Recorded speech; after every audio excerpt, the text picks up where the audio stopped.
الحمد للہ وحدہ والصلاة والسلام علی من لا نبی بعدہ اللہ من الشیطان الرجیم بسم اللہ الرحمن الرحیم وقال عزیر بن اللہ قولهم بأفواههم يضاهئون قول الذين كفروا من قبل قاتلهم الله أنى يؤفكون صدق الله العظيم رب اشرح لي صدري ويسر لي أمري واحلل عقدة من لساني يفقهوا قولي واجعل لي وزيرا من أهلي آمين يا رب العالمين۔ سورہ توبہ آیت نمبر 30 سے ہم سٹارٹ لے رہے ہیں۔ اب یہودیوں اور عیسائیوں کے شرک کا تذکرہ ہے۔ وقالت الیہود عزیر ابن اللہ، اور یہودیوں نے کہا عزیر علیہ السلام اللہ کے بیٹے ہیں، معاذ اللہ۔ النصارى نے کہا مسیح علیہ السلام اللہ کے بیٹے ہیں، معاذ اللہ۔ ذالک قولہم بافواہہم، یہ ان کے منہ کی باتیں ہیں۔ یضاہئون قول الذین کفروا من قبل، یہ ان لوگوں کے قول نقل کر رہے ہیں جنہوں نے ان سے پہلے کفر کیا ہے۔ قاتلہم اللہ، اللہ انہیں ہلاک کر دے۔ انا یؤفکون، یہ کہاں بہکائے چلے جا رہے ہیں۔ اتخذوا احبارہم ورہبانہم اربابا من دون اللہ، یہ قرآن مجید میں سورۃ توبہ کا انتہائی خوبصورت پیچ ہے۔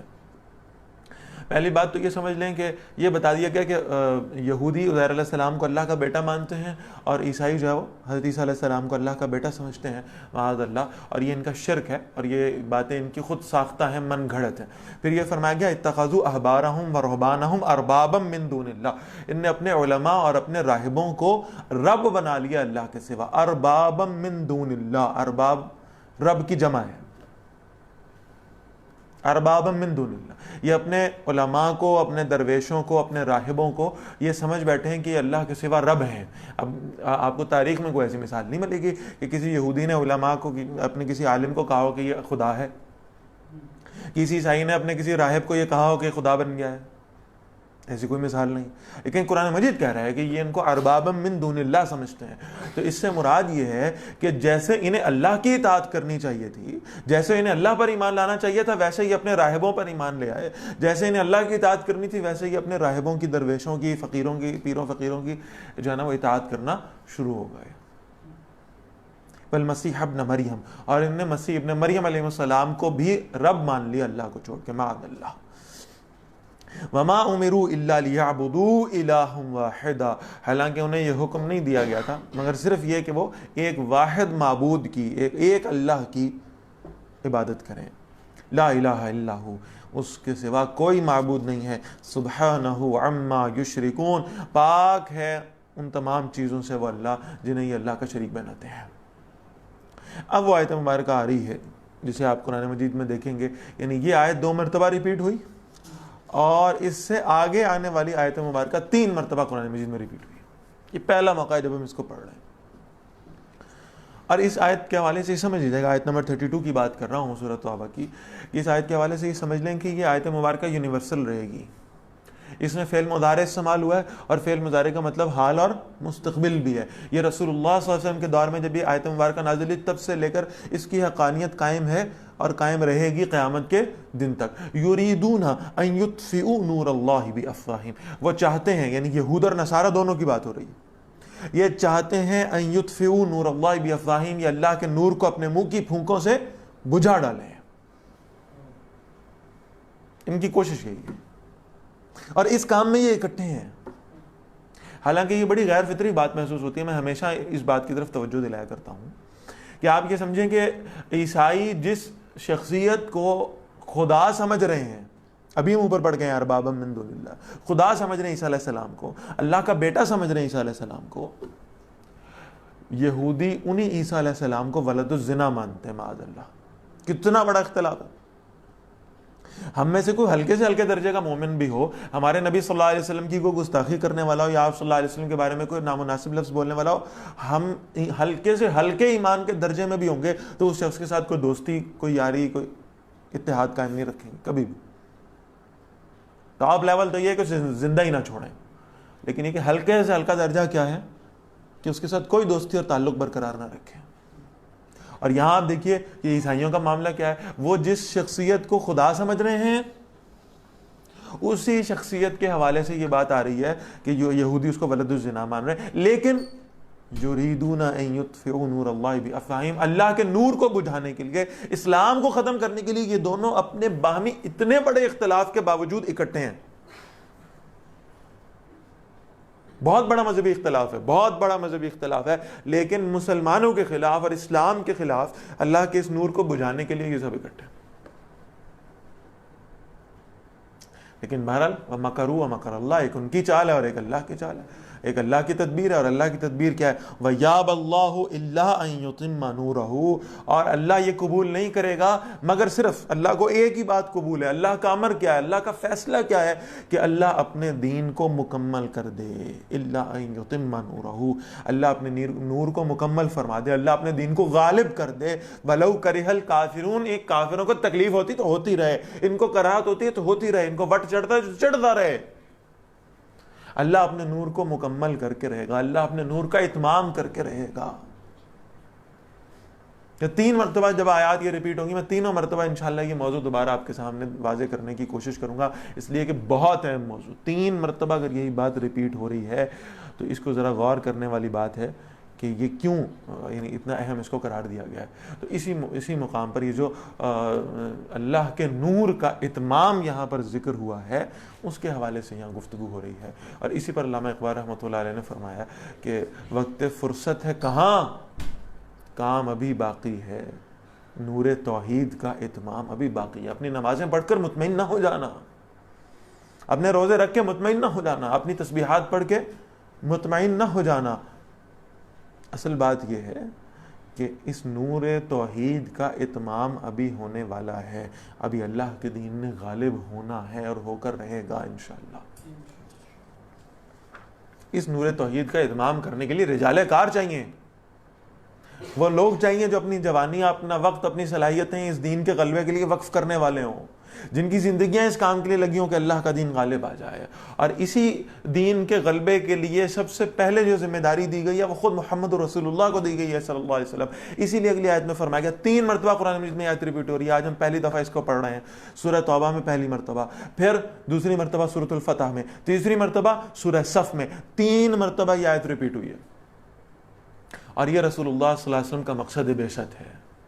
والذی ارسل رسولہ، وہی اللہ جس نے بھیجا اپنے رسول کو صلی اللہ علیہ وسلم، بالہدا، کامل ہدایت کے ساتھ، ودین الحق، اور برحق دین کے ساتھ. الہدا کے ساتھ بھیجا، الہدا سے یہاں مراد قرآن مجید ہے، ودین الحق، اور سچے دین کے ساتھ بھیجا ہے. ایک کامل شریعت آپ صلی اللہ علیہ وسلم کو عطا کی گئی، ایک کامل قانون آپ صلی اللہ علیہ وسلم کو عطا کیا گیا ہے، اور اس لیے بھیجا گیا ہے لِيُظْهِرَهُ عَلَى الدِّينِ كُلِّهِ، تاکہ وہ غالب کر دیں اسے تمام ادیان عالم کے اوپر، پوری دنیا کے اوپر اللہ کا دین غالب ہو جائے، نافذ ہو جائے. اس لیے بھیجا گیا ہے. یہ دین کا غلبہ ہے جو رسول اللہ صلی اللہ علیہ وسلم کا مقصد بعثت تھا. اب ذرا یہاں نوٹ فرمائیے گا، یہ رسول اللہ صلی اللہ علیہ وسلم کے دور میں یہ دین غالب ہوا ہے جزیرہ نما عرب میں. پوری دنیا میں اس دین کا غالب ہو جانا ابھی یہ مرحلہ آنا باقی ہے. اور نبی اکرم صلی اللہ علیہ وسلم یہ فرما کر گئے ہیں، اس بات کی خوشخبری عطا فرما گئے ہیں نبی اکرم صلی اللہ علیہ وسلم کہ ایک وقت آئے گا جب یہ دین پوری دنیا کے اوپر غالب رہے گا. آپ صلی اللہ علیہ وسلم نے فرمایا قیامت آنے سے قبل ایک وقت ہوگا کہ ایک جھونپڑی بھی ایسی نہیں رہے گی جس میں اللہ کا دین داخل نہ ہو گیا ہو. اور یہاں اس غلبے کی سے مراد سمجھ لیجئے کیا ہے، لِيُظْهِرَهُ عَلَى الدِّينِ كُلِّهِ. ظہرن کہتے ہیں پیٹھ کو، کمر کو، اور اظہار کا لفظ عرب استعمال کرتے تھے کہ کوئی سرکش گھوڑا ہے جسے قابو کرنا بڑا مشکل ہے، لیکن جب کوئی اس کی پیٹھ پر سوار ہو جائے اور اسے اپنے پورے کنٹرول میں کر لے، اس کی لگامیں تھام لے، اب وہ گھوڑا اس کے کنٹرول میں، وہ جب چاہے اس گھوڑے کو بٹھا دے، جب چاہے اسے کھڑا کر دے، جب اسے چلانا چاہے چلا دے، جب اسے روکنا چاہے روک دے، جہاں سے دائیں موڑنا ہے یا بائیں موڑنا ہے اس کا فیصلہ کر لے. یہ اب اس شخص کے اوپر منحصر ہے جو اس کی پیٹھ پر سوار ہو گیا. جب تک اس کی پیٹھ پر سوار نہیں ہے تب تک گھوڑا منہ زور ہے، جو جہاں مرضی جائے جو مرضی کرے. لیکن جیسے ہی وہ شخص اس کی پیٹھ پر سوار ہو جائے گا اور اس کے اوپر پورا کنٹرول حاصل کر لے گا تو اب اس کی مرضی چلے گی کہ گھوڑے نے کیا کرنا ہے. یہ ہے کیفیت لِيُظْهِرَهُ عَلَى الدِّينِ كُلِّهِ، پوری دنیا کے اوپر اللہ کا دین غالب ہو جائے کہ پوری دنیا میں اب ایک بھی قانون، ایک بھی فیصلہ اللہ کے دین کی مخالفت میں نہیں ہو سکتا. پوری دنیا کو کنٹرول کیا جائے اللہ کے دین کے مطابق.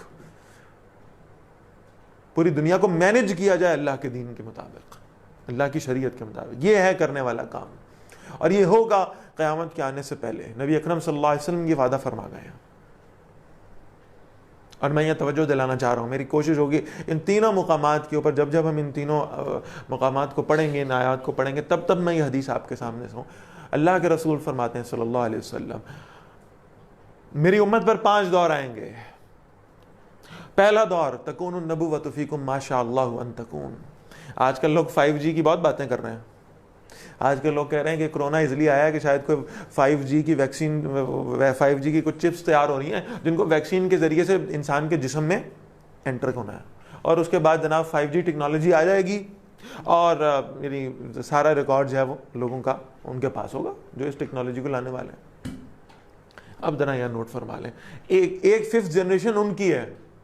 ایک 5th جنریشن وہ ہے جس کی میں اب آپ کے سامنے جس کی تعریف کرنے لگا ہوں اور جس کا تعارف آپ کو کروانے لگا ہوں. اللہ کے نبی صلی اللہ علیہ وسلم فرماتے ہیں تکون النبوۃ فیکم ما شاء اللہ ان تکون. سب سے پہلا دور اس امت پر نبوت کا آئے گا. نبی اکرم صلی اللہ علیہ وسلم اس دنیا میں تشریف لائے، آپ صلی اللہ علیہ وسلم کی نبوت آ گئی، اور جب اللہ چاہے گا اس نبوت کو اللہ تعالیٰ اٹھا لیں گے. یعنی ختم نبوت آپ صلی اللہ علیہ وسلم کی، اس کا ظہور ہو گیا اور آپ صلی اللہ علیہ وسلم دنیا سے رخصت ہو گئے. یہ پہلا دور. پھر آپ صلی اللہ علیہ وسلم نے فرمایا دوسرا دور آئے گا، ثم تکون خلافۃ علی منہاج النبوۃ. پھر نبوت کے راستے پر چلتے ہوئے خلافت آئے گی. یہ ہے جو آج کا سوال ہے. بہت سارے لوگوں نے آج بھی مجھ سے یہ بات پوچھی. کل جب ہم دین کے غلبے کی اور شریعت کے نفاذ کی بات کر رہے تھے تو یہ سوالات تواتر سے آتے رہے کہ آج کے دور میں دین کے غلبے کے کرنے کا کام کیا. اب آپ ذرا سمجھیے دوسرا دور کیا ہے. ثم تکون خلافۃ علی منہاج النبوۃ. پھر خلافت علی منہاج النبوۃ آئے گی. پھر نبوت کے راستے پر چلتے ہوئے، سیرت کو فالو کرتے ہوئے انہی خطوط کے اوپر خلافت کا نظام قائم ہوگا. یہ نظام بھی قائم ہو چکا خلافت راشدہ کی صورت میں. تاریخ انسانی نے اسے دیکھ لیا. بہترین نظام، بہترین خلفاء، اس میں کوئی شک نہیں. دوسرا دور. پھر جب اللہ چاہے گا اس خلافت کو بھی اٹھا لے. ثم تکون ملکن عاون. پھر کاٹ کھانے والی ملوکیت کا دور آئے گا. ہوں گے تو مسلمانی، لیکن خلیفہ نہیں ہوں گے، بادشاہ بن جائیں گے. کاٹ کھانے والی ملوکیت ہوگی. بادشاہ لوگوں کے حقوق غصب کریں گے. اس ملکن عاون کا آغاز ہوا ہے یزید کے دور سے. اور اس میں ایک ایکسیپشن آپ حضرت عمر بن عبدالعزیز رحمہ اللہ کی رکھ لیجئے.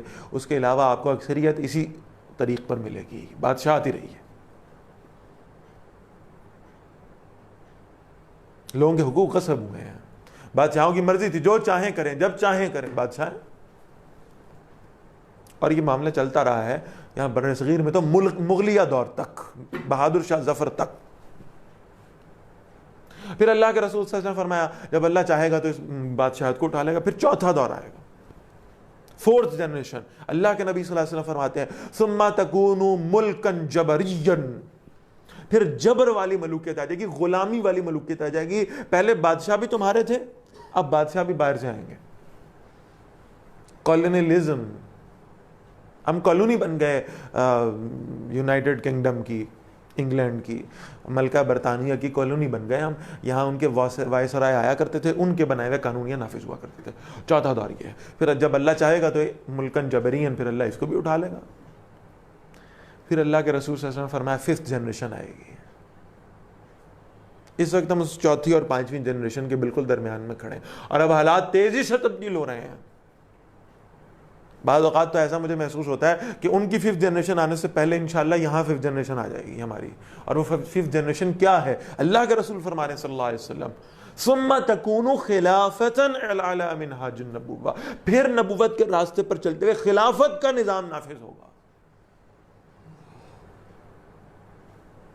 اب میری باتوں پہ یقین کرنا بڑا مشکل ہے، اس لیے کہ آج تو خلافت کا نام لینا بھی بہت مشکل ہو چکا. آج تو جو خلافت کا لفظ استعمال کیا کرتا ہے اس کو یعنی سمجھا جاتا ہے کہ یہ پتہ نہیں کوئی دہشت گرد آدمی، خدا نخواستہ. لیکن نبی اکرم صلی اللہ علیہ وسلم یہ وعدہ فرما گئے ہیں کہ یہ دور آئے گا، خلافت کا نظام ہوگا. ہم دیکھیں گے اس دور کو. ویسے تو میں یہ اپنے لیے تو میں یہ دعا کرتا ہوں کہ اللہ تعالیٰ مجھے اسی خلافت کی کوشش اور جد و جہد میں اللہ تعالیٰ مجھے شہادت کی موت نصیب فرما دے. لیکن وہ خوش نصیب لوگ جو اس دور کو امپلیمنٹ ہوتے ہوئے دیکھیں گے.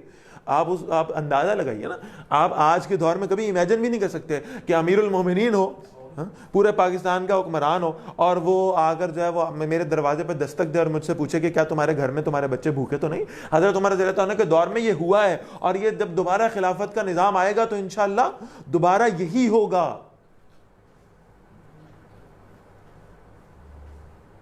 گراؤنڈ ریئلٹیز شاید اس بات کو ابھی سپورٹ نہ کر رہی ہوں, لیکن یہ تیزی سے بدلتے ہوئے حالات وہ ان لوگوں کو جو نبی اکرم صلی اللہ علیہ وسلم کی احادیث اور پیشن گوئیوں پہ یقین رکھنے والے ہیں, ایمان رکھنے والے ہیں, ان لوگوں کو یہ سامنے یہ چیزیں نظر آ رہی ہیں کہ اب دور دور نہیں رہ گیا, وہ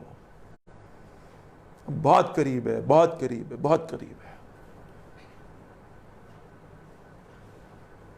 اللہ تعالیٰ ان لوگوں میں ہمیں شامل فرمائے جن سعادت مند لوگوں کو اللہ تعالیٰ اس نظام راشدہ کے قیام, جن کی محنتوں کو اللہ اپنی بارگاہ میں قبول فرمائیں گے. لیکن یہ ہوگا اس لیے کہ نبی اکرم صلی اللہ علیہ وسلم نے اس کا وعدہ فرما لیا ہے کہ یہ دین جو ہے غالب ہو کر رہے گا. یہ دین غالب ہونے کے لیے آیا ہے, اور یہ اپنے سپریس ہونے کے میکسیمم دور میں پہنچ چکا ہے. اب آپ دیکھیں نا, اس سے زیادہ اور کیا غربت ہوگی دین کے حوالے سے, کہ دین کو دبایا جا رہا ہے, سپریس کیا جا رہا ہے, اور اس کی کیفیت یہاں تک پہنچ چکی ہے کہ اب نمازیں پڑھنے پر بھی پابندیاں لگ رہی ہیں, اب مسجدوں میں جانے پہ بھی پابندیاں لگ رہی ہیں. اس سے زیادہ اور کیا معاملہ ہوا؟ قرآن پڑھنے پڑھانے پر پابندی ہے, چھپ کر قرآن پڑھنا اور پڑھانا پڑتا, کیا کریں گے. اور لیکن یہ ذہن میں رکھیے گا کہ کیا خوبصورت کسی نے شعر کہا تھا کہ اسلام کی فطرت میں اللہ نے لچک دی ہے, اتنا ہی یہ ابھرے گا جتنا کہ دباؤ گے. اب اسے دبایا جا چکا, اب اسے اپنے میکسیمم تک سپریس کیا جا چکا, اب اس کی ٹینشن میکسیمم ہو گئی, اب اس نے دوبارہ ابھرنا ہے انشاءاللہ. اب ہم اسے اپنی نگاہوں کے سامنے ابھرتا ہوا دیکھیں گے انشاءاللہ, اور وہ وقت آنے والا. اللہ ہمیں اس نظام خلافت راشدہ کی کوشش اور جدوجہد میں اپنی محنتوں کو, اپنی قربانیوں کو, اپنی صلاحیتوں کو لگانے کی توفیق عطا فرما دے. تو فرمایا کہ لیظہرہ علی الدین کلہ, تاکہ وہ غالب کرنے سے تمام ادیان پر, ولو کرہ المشرکون, چاہے یہ مشرک کتنا ہی ناپسند کیوں نہ کریں, انہیں کتنی تکلیف کیوں نہ ہو. اور یہ مشرکین کا لفظ یہاں پر آیا, مشرکون کا لفظ آیا, اس کو ذرا سمجھ لیجیے گا. اس کا مطلب یہ ہے کہ خلافت راشدہ کا نظام صرف وہ ہے جس میں حاکمیت اعلیٰ کا جو یعنی معاملہ ہے, جو ٹائٹل ہے, وہ اللہ کے لیے ہے. اس کے علاوہ جو بھی نظام بنایا جائے گا, جمہوریت کیا ہے؟ بندوں کو گنا کرتے ہیں, تولا نہیں کرتے, یہی ہے نا جمہوریت. Government of the people, for the people, by the people. اس میں اللہ کا تو کوئی نام و نشان نہیں ہے. 51% میجورٹی سے ہم فیصلہ کریں گے کہ قانون کیا بننا اور کیا نہیں بننا. یہ اللہ کی اس الحاکم والی صفت کے ساتھ شرک کرنے کے مترادف ہے. اور جتنے لوگ اس ڈیموکریسی ہو یا بادشاہت ہو یا آمریت ہو, ان نظاموں کو جتنے لوگ سپورٹ کر رہے ہوں گے, ان تکلیف ہوگی جب ہم خلافت کی بات کریں گے, اس لیے کہ ان کے مفادات پہ زد پڑے گی. یہ وہ لوگ ہیں جو شرکیہ نظام کو سپورٹ کرنے والے ہیں, اور ان کو کتنی تکلیف کیوں نہ ہو, اللہ نے اپنے دین کو غالب کر کے رہنا ہے انشاءاللہ. اچھا, اب یہاں رکاوٹ کون بنے گا؟ ہم تو طے کر لیں گے انشاءاللہ. اور یہ بڑا خوبصورت وہ شعر استاد محترم اس آیت کے حوالے سے سنایا کرتے تھے, میری زندگی کا مقصد تیرے دین کی سرفرازی, میں اسی لیے مسلمان, میں اسی لیے نمازی, میری نمازیں, میرے روزے, میرے حج, میرا زکوٰۃ, میرا سب کچھ اس لیے کہ اللہ کا دین غالب ہو جائے. ہم تو یہ کریں گے, لیکن بہرحال کچھ لوگ ہوں گے جو اس میں روڑے اٹکانے والے ہوں گے. ذرا سمجھ لیں, اور خاص طور پر اہل دین اس آیت کو غور سے سن لیں, کہیں ہم اس میں شمار نہ ہو رہے ہوں. فرمایا یا ایھا الذین آمنوا, اے ایمان والو, ان کثیرا من الاحبار والرہبان, بہت سے علماء, بہت سے صوفیاء, بہت سے پیر فقیر جن کا دین کے ساتھ جڑنے کا مقصد صرف پیٹ بھرنا ہے, دین کے ذریعے سے دنیا کمانا ہے.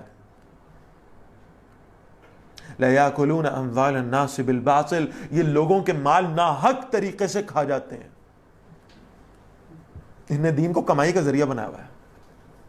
وَيَصُدُّونَ عَنْ سَبِيلِ اللَّهِ, اور وہ اللہ کے راستے سے روکتے ہیں.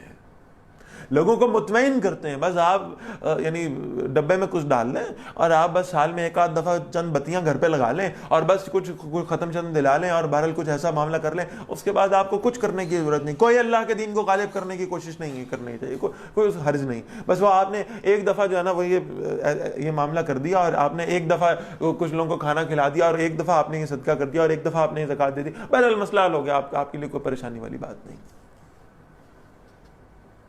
یہ لوگوں کو اللہ کے دین کے راستے سے جدوجہد کرنے سے روکتے ہیں.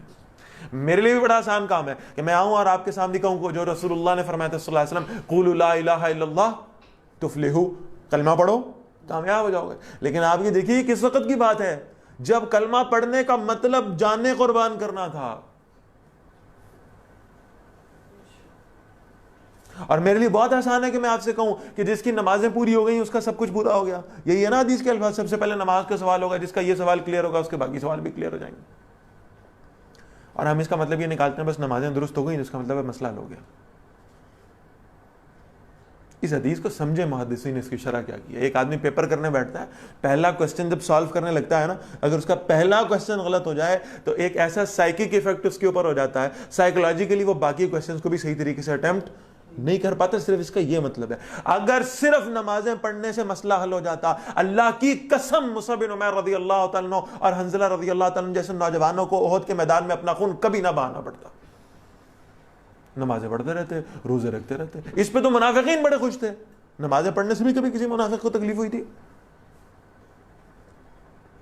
تو حضور فرما رہے ہیں صلی اللہ علیہ وسلم فجر اور عشاء کی نماز ان پر بھاری ہوا کرتی, لیکن بہرحال یہ ذہن میں رکھیے گا کہ نمازیں پڑھا کرتے تھے, مسجد نبوی میں پڑھا کرتے تھے. اگر صرف ان چیزوں سے مسئلہ حل ہو جاتا, میرے نبی صلی اللہ علیہ وسلم کے کبھی دندان مبارک احد کے میدان میں شہید نہ ہوتے, کبھی خون نہ بہتا, کبھی خود کی کڑیاں رخسار میں نہ گھستی, کبھی مصعب بن عمیر رضی اللہ تعالیٰ شہید نہ ہوتے, کبھی حضرت حمزہ رضی اللہ تعالیٰ کی لاش کو مس نہ کیا جاتا, ان کے کلیجے کو نکال کر چبایا نہ جاتا اگر نمازیں پڑھنے سے مسئلہ حل ہو جاتا. یہ جنگیں کس کے لیے تھیں؟ یہ خون بہانا کس کے لیے تھا؟ اس لیے نہیں تھا کہ معاذ اللہ رسول اللہ صلی اللہ علیہ وسلم مکہ اور مدینہ کے عرب کے حکمران بننا چاہتے تھے. وہ حکمرانی آ گئی ہے, اس کے بعد بھی نبی کے گھر سے فاقہ ختم نہیں ہوا. یہ جہاد کس لیے تھا؟ یہ خون بہانا کس لیے تھا؟ کہ اللہ کا دین غالب ہو جائے.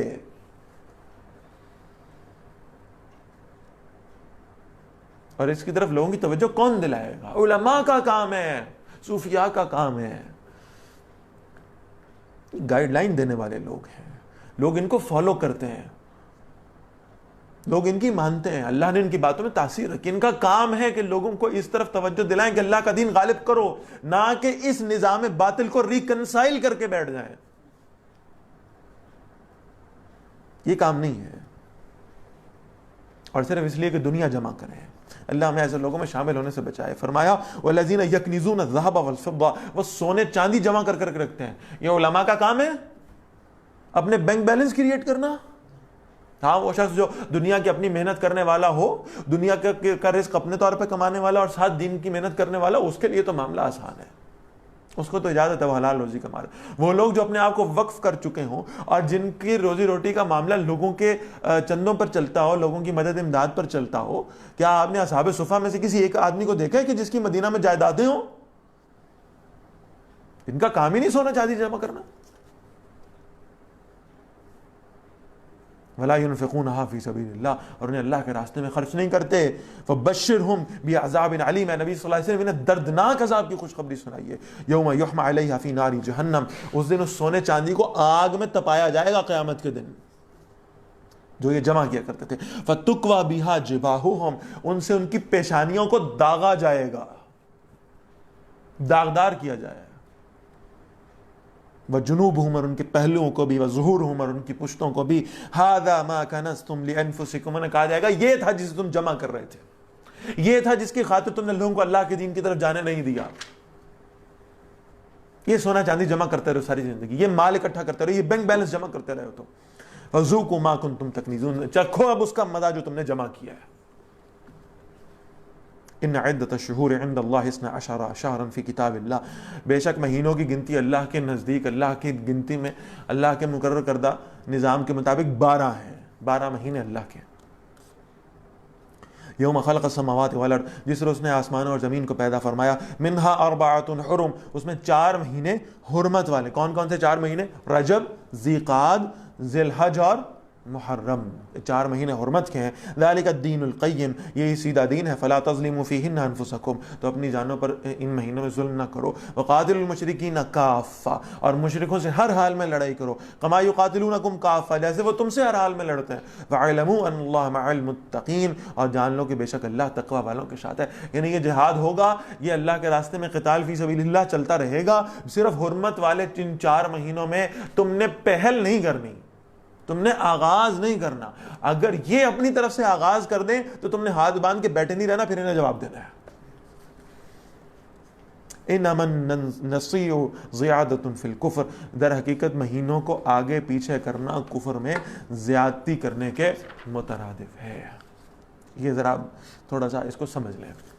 ہوتا یہ تھا کہ جنگ کا ارادہ بن گیا مشرکوں کا، کافروں کا. اب جب حرمت والے مہینوں کو جو بھی مانتے تھے، اب معاملہ یہ ہوتا تھا کہ جب یہ کہتے تھے کہ بھئی اب حرمت والا مہینہ آ رہا ہے، جنگ کی تیاری بھی کر رہے ہیں، تو ان حرمت والے مہینوں کو اپنی مرضی سے آگے پیچھے کر لیا کرتے تھے. کہتے تھے اچھا اس دفعہ محرم جو ہے نا وہ اب 2 مہینے بعد آئے گا. اپنی مرضی سے ان کو آگے پیچھے کر کر اللہ کو چکر دینے کی کوشش کرتے تھے. معاذ اللہ. اس میں ذرا وہ جدت پسند دانشور بھی میری بات سمجھ لیں، اور ان کے فالوورز بھی سمجھ لیں، جو یہ کہتے ہیں کہ رمضان گرمی میں آ جائے تو کوئی مسئلہ نہیں، آپ سردیوں میں اپنی مرضی سے ایک رمضان کا مہینہ سیلیبریٹ کر لیا کریں. آپ کو کس نے اجازت دی ہے مہینے آگے پیچھے کرنے کی؟ یہ آپ کا فیصلہ ہے، یہ آپ کی جو ریسٹرکشن ہے، یہ تو اللہ تعالیٰ نے مقرر فرمایا. یہ مہینہ رمضان المبارک ہی میں روزے رکھنا ہوں گے، اب چاہے وہ گرمیوں میں آ رہا ہے یا سردیوں میں آ رہا ہے. ایک حضرت علی تھے رضی اللہ تعالیٰ عنہ، ان سے پوچھا گیا، نبی اکرم صلی اللہ علیہ وسلم نے پوچھا آپ کو کیا چیز پسند ہے؟ تو حضرت علی رضی اللہ عنہ جواب دے رہے ہیں مجھے شدید گرمی کے روزے پسند. ایک وہ تھے، ایک ہمارے جدت پسند دانشور ہیں، عوام کو اس راستے پہ لگا رہے ہیں کہ کوئی مسئلہ نہیں ہے، آپ نا اس دفعہ رمضان دسمبر میں منا لیں. معاذ اللہ. یہ دین ہے یا کھلونا ہے جس کو جب چاہیں جس شکل میں چاہیں ڈال لیں؟ آپ کو اللہ کے رولز کو فالو کرنا ہوگا. یضل به الذین کفروا، اس سے وہ لوگ گمراہ کیے جاتے ہیں جنہوں نے کفر کیا. یحلونہ عاما ویحرمونہ عاما، وہ ایک ماہ کو ایک سال میں حرام کر دیتے ہیں، دوسرے سال میں حلال کر دیتے ہیں. لیواطعوا عدۃ ما حرم اللہ، تاکہ ان مہینوں کی گنتی پوری کر لیں جن کو اللہ نے حرام کیا ہے. فیحلوا ما حرم اللہ، تو وہ اسے حلال کر لیتے ہیں جسے اللہ نے حرام کیا ہے. زین لهم سوء اعمالهم، ان کے لیے ان کے اعمال کی برائی خوشنما کر دی گئی ہے. واللہ لا یهدی القوم الکافرین، اللہ کافر لوگوں کو ہدایت نہیں دیا کرتا. یا ایھا الذین آمنوا، ایمان والو، ما لکم اذا قیل لکم انفروا فی سبیل اللہ. آپ کو محسوس ہو رہا ہوگا آج میرے لہجے کے اندر وہ گھن گرج اور وہ کڑک، اور وہ اس لیے ہے کہ یہاں اللہ نے جس لہجے کو استعمال کیا ہے، یہاں نرمی سے کرنے والی بات جب اللہ نے نہیں کی تو میرے پاس کیا اختیار ہے کہ میں اسے نرمی سے آپ کے سامنے پیش کروں. یا ایھا الذین آمنوا، ایمان والو، ما لکم، تمہیں ہو کیا گیا ہے؟ اذا قیل لکم انفروا فی سبیل اللہ، جب کہا جاتا ہے، جب آواز لگائی جاتی ہے، جب اعلان کیا جاتا ہے انفروا فی سبیل اللہ، نکلو اللہ کے راستے میں، اثاقلتم الی الارض، تم زمین پہ بوجھل ہو جاتے ہو، تمہارے لیے ہلنا جلنا مشکل ہو جاتا ہے، تم اللہ کے راستے میں نکلتے نہیں ہو، زمین کا بوجھ بن کے رہ جاتے ہو. ارضیتم بالحیات الدنیا من الآخرہ، کیا تم آخرت کے مقابلے میں دنیا کی زندگی پر راضی ہو گئے؟ تمہیں دنیا کی زندگی بھا گئی ہے، تمہاری کوششیں اس کے لیے چل رہی ہیں. فما متاع الحیات الدنیا فی الآخرۃ الا قلیل، اور دنیا کی زندگی کا فائدہ آخرت کے مقابلے میں کچھ بھی نہیں ہے، بہت تھوڑا، بہت قلیل ہے. جس دنیا کے پیچھے تم بھاگ رہے ہو اور جس کی خاطر اللہ کے دین کو اگنور کر رہے ہو، وہ دنیا تو آخرت کے مقابلے میں کچھ بھی نہیں ہے. الا تنفروا، اگر تم نہیں نکلو گے، یعذبکم عذابا علیما، اللہ تمہیں دردناک عذاب سے دوچار کر دے. یہ ہے سورہ توبہ کا رنگ. اگر نہیں نکلو گے اللہ کے راستے میں، اللہ کا دین مغلوب ہے، تم اپنی زندگی میں خوشی خوشی رہ رہے ہو، تم اس نظام کو ریکنسائل کر چکے ہو، تمہارے دلوں میں کوئی تکلیف کو ٹیس بھی نہیں اٹھتی کہ اللہ کی بغاوت پر مبنی نظام نافذ ہوا ہے. وَيَسْتَبْدِلْ قَوْمًا غَيْرَكُمْ، تمہیں تو اللہ عذاب علیم سے دوچار کرے گا اور تمہاری جگہ اللہ کچھ لوگوں کو تبدیل کر دے گا، کسی اور قوم کو اللہ لے آئے گا تمہاری جگہ پر. وَلَا تَضُرُّهُ شَيْئًا، اور تم اس کا کچھ بھی نہیں بگاڑ سکو گے. اللہ نے اس دین کو غالب کرنا، تم نہیں کرتے، اللہ تمہاری جگہ کچھ اور لوگ لے آئے گا جو یہ کام کریں گے. اللہ علی کل شیء قدیر، اور اللہ ہر چیز پر پوری قدرت رکھنے والا ہے۔ اور ان آیات کے ذرا پس منظر کے حوالے سے بھی سمجھ لیجیے گا، غزوہ تبوک کے لیے جب نکلنا تھا، اب یہ وہ واقعہ یہاں پر آ رہا ہے، اور اس وقت جو ہے وہ کہا جا رہا تھا کہ جب تمہیں نکلنے کا حکم دیا جا رہا ہے کیوں زمین کی طرف بوجھل ہو رہے ہو۔ منافقین خاص طور پر وہ تھے جو اللہ کے راستے میں نکلنے سے ڈرتے تھے اور بہرحال کوئی بہانہ اور عذر تراشتے تھے۔ الا تنصروا، اگر تم نے اللہ کے رسول کی مدد نہیں کی صلی اللہ علیہ وسلم، کس کام میں؟ لیظہرہ علی الدین کلہ، جو مقصد تھا نبی اکرم صلی اللہ علیہ وسلم کا دنیا میں آنے کا، دین کو غالب کر دینا، اگر تم نے اس کام میں اپنے نبی صلی اللہ علیہ وسلم کی مدد نہیں کی، نصرت نہیں کی، فقد نصرہ اللہ، اللہ نے تو ان کی مدد کرنی کرنی۔ اذ اخرجہ الذین کفروا، اس وقت جب انہیں نکال دیا تھا ان لوگوں نے جن نے کفر کیا، ثانی اثنین، بڑے خوبصورت الفاظ۔ تم نے جا کے اللہ کے دین کے غلبے کے لیے جدوجہد کرنی ہے، تم نے اللہ کے دین کو نافذ کرنا ہے، اس کے لیے بہرحال یہ کہ تمہیں اب وقت کی سپر پاور کے ساتھ لڑنا پڑ رہا ہے، تم ساتھ نہیں دو گے، تم 2 4 10 20 100 200 اللہ کے نبی کا ساتھ نہیں دو گے تو کیا ہوا؟ ہم تو تب بھی حضور کے ساتھ تھے صلی اللہ علیہ وسلم، ثانی اثنین، جب آپ لوگ صرف 2 تھے غار کے اندر، اذ ہما فی الغار، جب غار میں تھے۔ یہ کون سا واقعہ؟ بہت خوبصورت واقعہ، بہت شاندار۔ غار ثور، ہجرت مکہ مکرمہ سے مدینہ منورہ کی طرف، اور یہ 2 افراد صرف تھے اس غار کے اندر، نبی اکرم تھے صلی اللہ علیہ وسلم، اور آپ صلی اللہ علیہ وسلم کے ساتھ تھے سیدنا ابوبکر صدیق رضی اللہ تعالی عنہ۔ اور بہت شاندار واقعہ اور بڑا عجیب نبی اکرم صلی اللہ علیہ وسلم کی محبت کا ثبوت اس واقعے سے ہمیں ملتا ہے۔ یعنی راستے میں چلتے جا رہے ہیں، عامر بن فہیرہ رضی اللہ تعالیٰ عنہ غلام تھے سیدنا ابوبکر رضی اللہ تعالیٰ عنہ کے، وہ کھانا وغیرہ پہنچاتے تھے اور باقی آگے پیچھے جو معاملات طے کرنے ہوتے تھے کیا کرتے تھے۔ یہ اس پہاڑ کے قریب پہنچے، غار ثور، اللہ تعالیٰ ہم سب کو لے جائے وہاں اس منظر کو دکھانے کے لیے۔ غار ثور بلندی پر، پہاڑ پر چڑھنا ہے۔ نبی اکرم صلی اللہ علیہ وسلم پوچھتے ہیں کیسے جائیں گے اوپر؟ یہ جہاں میں کمپیریزن عرض کیا کرتا ہوں، اس کو ذرا نوٹ فرمائیں کہ معراج کا سفر بھی آپ صلی اللہ علیہ وسلم نے طے کیا اور ہجرت کا سفر بھی کیا۔ معراج کے سفر میں بھی 2 لوگ ہیں اور ہجرت کے سفر میں بھی 2 ہیں۔ معراج میں نبی اکرم صلی اللہ علیہ وسلم کے ہمراہ ہیں جبریل علیہ السلام، اور یہاں ہجرت کے سفر میں آپ صلی اللہ علیہ وسلم کے ساتھ ہیں حضرت ابوبکر رضی اللہ تعالیٰ عنہ۔ لیکن فرق بڑا واضح ہے، فرق بڑا واضح، یہ اسی لیے میں وہ بار بار شعر پڑھتا ہوں نا کہ میں مسجود ملائک ہوں، مجھے انسان رہنے دو۔ اس انسان کی عظمت آپ نے دیکھنی ہے تو پھر ابوبکر صدیق رضی اللہ تعالیٰ عنہ کی زندگی میں آپ دیکھیے، معراج کے سفر میں جبرائیل علیہ السلام حضور صلی اللہ علیہ وسلم کو لینے ان کے دروازے پر تشریف لائے ہیں، حاضر ہوئے ہیں، اور ہجرت کے سفر میں ابوبکر رضی اللہ تعالیٰ عنہ کو لینے کے لیے رسول اللہ صلی اللہ علیہ وسلم ان کے گھر خود تشریف لے کر گئے ہیں۔ وہاں سواری کا انتظام جبرائیل علیہ السلام نے کیا ہے۔ پوچھا نبی اکرم صلی اللہ علیہ وسلم نے کیسے جائیں گے، سفر کیسے کریں گے؟ انہوں نے عرض کیا کہ یا رسول اللہ صلی اللہ علیہ وسلم یہ براق ہے، براق، خاص طور پہ سائنس دانوں کے لیے اور سائنس کی پوجا پیروی کرنے والوں کے لیے بار بار اس لفظ پہ زور دیتا ہوں۔ مجھے ان کے ایکسپریشنز، فیس ایکسپریشنز دیکھ کے بڑا مزہ آتا ہے جب میں ان کے سامنے براق کا لفظ بولتا ہوں، اس لیے کہ وہ آج تک یہ مانتے ہیں کہ بجلی کی روشنی کی رفتار سے کوئی شے ٹریول نہیں کر سکتی۔ اور بھائی میرے نبی کے لیے تو براق آیا تھا، برق سے ہے، بجلی سے ہے، جتنی سپیڈ سے وہ ٹریول کرتی ہے اسی سپیڈ سے اللہ کے رسول صلی اللہ علیہ وسلم ٹریول کر کے اس براق پر گئے ہیں۔ وہاں پوچھا کیا ہے؟ براق، اس پر سفر کریں گے۔ جبرائیل علیہ السلام سے پوچھا سواری کیا ہے؟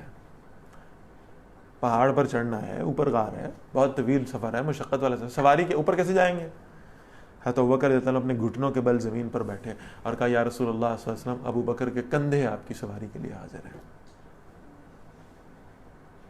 اپنے کندھوں پر سوار کرایا، اوپر لے کر گئے، پھر غار کے باہر کھڑا کیا، خود اندر گئے، کہا یا رسول اللہ صلی اللہ علیہ وسلم پہلے میں اندر سے دیکھتا ہوں، پھر آپ کو حکم کرتا ہوں، آپ سے عرض کرتا ہوں تشریف لائیے گا اندر۔ خود اندر چلے گئے، تھوڑی دیر بعد آواز دی یا رسول اللہ صلی اللہ علیہ وسلم اندر تشریف لے آئیے۔ آپ صلی اللہ علیہ وسلم اندر تشریف لے گئے تو ابوبکر رضی اللہ عنہ کے یعنی بدن کے اوپر قمیض نہیں ہے۔ آپ صلی اللہ علیہ وسلم نے پوچھا کہ قمیض کہاں گئی؟ عرض کیا یا رسول اللہ صلی اللہ علیہ وسلم اس غار کے اندر کچھ سوراخ تھے، میں نے اپنی قمیض اتاری، اس کے کچھ حصے کیے اور ہر سوراخ کو میں نے بند کر دیا تاکہ ان کے اندر کوئی جانور ایسا نہ ہو جو آپ کو آ کر تکلیف پہنچائے۔ اللہ کے نبی صلی اللہ علیہ وسلم سفر کی تھکاوٹ میں مبتلا تھے۔ حضرت ابوبکر رضی اللہ عنہ ایسے سیدھے ہو کر لیٹ گئے اور آپ صلی اللہ علیہ وسلم نے حضرت ابوبکر رضی اللہ عنہ کی ران پر سر رکھ لیا ہے اور آپ صلی اللہ علیہ وسلم نیند میں چلے گئے, سو گئے, آرام فرمانے لگے. اور پھر آپ صلی اللہ علیہ وسلم کی آنکھ کھلتی ہے جب ایک آنسو کا قطرہ سیدنا ابوبکر رضی اللہ عنہ کی آنکھوں سے نکلتا ہے اور نبی اکرم صلی اللہ علیہ وسلم کے رخسار مبارک پہ گرتا ہے. آپ صلی اللہ علیہ وسلم آنکھ کھولتے ہیں اور پوچھتے ہیں ابوبکر آپ کیوں روئے, آپ کی آنکھوں سے یہ آنسو کیوں نکلا؟ تو عرض کرتے ہیں یا رسول اللہ صلی اللہ علیہ وسلم میں نے سارے سوراخ بند کر دیے تھے, ایک رہ گیا تھا, اس سوراخ پر میں نے اپنا پاؤں رکھ دیا. اب میں بتانے چلا ہوں کہ محبت کیا ہے نبی کے ساتھ صلی اللہ علیہ وسلم. کائنات میں کسی شخص کو کسی دوسرے شخص سے یہ محبت اللہ کی قسم نہیں ہو سکتی, نہیں ہو سکتی. ہم دعوے بڑے کرتے ہیں, چاند تارے توڑ لائیں گے اور پتہ نہیں کیا کیا کچھ کر دیں گے اور دنیا قربان کر دیں گے اور پتہ نہیں کیا کچھ. یہ سب ڈرامے بازی ہے. جو محبت اللہ کے نبی صلی اللہ علیہ وسلم کے لیے ان کی امتیوں کو عطا فرمائی گئی ہے نا, ویسی محبت نہیں ہو سکتی کسی شخصیت کے ساتھ, اس میں کوئی شک نہیں. کہا میں نے وہ پاؤں کے ساتھ سوراخ بند کر دیا تھا, اب اس سوراخ کے اندر ایک سانپ ہے اور وہ سانپ میں نے پاؤں پر کاٹتا چلا جا رہا ہے اور مجھے اس کی تکلیف محسوس ہو رہی. اور آپ کی سائنس اسے کہتی ہے ریفلیکس ایکشنز ہیں, ان کے اوپر دماغ کا کوئی کنٹرول نہیں ہے. آپ کسی گرم شے کو چھو لیں گے فوراً ہاتھ پیچھے کر لیں گے, آپ کا پاؤں کانٹے پر آ جائے گا فوراً پاؤں پیچھے کر لیں گے. اس کے لیے وہ پراپر پروسیس نہیں چلتا نیورونز کے ذریعے سے کہ دماغ تک وہ بات جائے, پھر دماغ اس کے اوپر ڈیسیژن دے, وہ پھر ڈیسیژن واپس اس باڈی پارٹ تک پہنچے اور اس کے بعد پاؤں پیچھے. ایسا نہیں ہوتا, یہ ریفلیکس ایکشن ہے, یہ آٹومیٹک ہوتے ہیں. جیسے آپ کسی گرم شے کو چھوئیں گے وہ ریفلیکس ایکشنز کے تحت وہ انگلی آپ پیچھے کر لیں گے. یہاں دیکھیے یہ محبت ہے جو کسی شخص کو کسی دوسرے کے ساتھ نہیں ہو سکتی, جو سیدنا ابوبکر رضی اللہ عنہ کو نبی اکرم صلی اللہ علیہ وسلم کے ساتھ ہے کہ وہ سانپ کاٹتا چلا جا رہا ہے, تکلیف ہو رہی ہے, ریفلیکس ایکشنز کے تحت بھی وہ پاؤں اپنی جگہ سے ہلتا نہیں ہے کہ میرے نبی کی نیند ڈسٹرب نہ ہو جائے. یہ ہے محبت. اور اس واقعے میں ہمیشہ میں عرض کرتا ہوں, عطا اللہ شاہ بخاری صاحب رحمۃ اللہ علیہ تعالیٰ کا وہ قول, بہت خوبصورت جملہ انہوں نے فرمایا کہ وہ سانپ اصل میں جو کاٹ رہا تھا نا حضرت ابوبکر رضی اللہ عنہ کے پاؤں پر, وہ اصل میں رسول اللہ صلی اللہ علیہ وسلم کے دیدار کے لیے باہر آنا چاہ رہا تھا. حضور صلی اللہ علیہ وسلم صرف میرے آپ کے نبی تھوڑی ہیں, ساری کائنات کے نبی ہیں. وہ سانپ بھی چاہتا تھا کہ حضور صلی اللہ علیہ وسلم کا دیدار حاصل کر لے.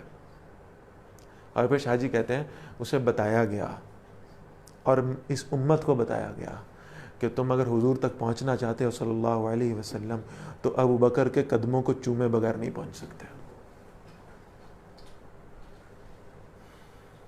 اب ایک شخص کہ میں ابو بکر کو نہیں مانتا, عمر کو نہیں مانتا, عثمان کو نہیں مانتا, عائشہ کو نہیں مانتا رضی اللہ تعالیٰ عنہم اجمعین, تو رسول اللہ صلی اللہ علیہ وسلم تک اس کا پہنچنے کا کوئی امکان نہیں.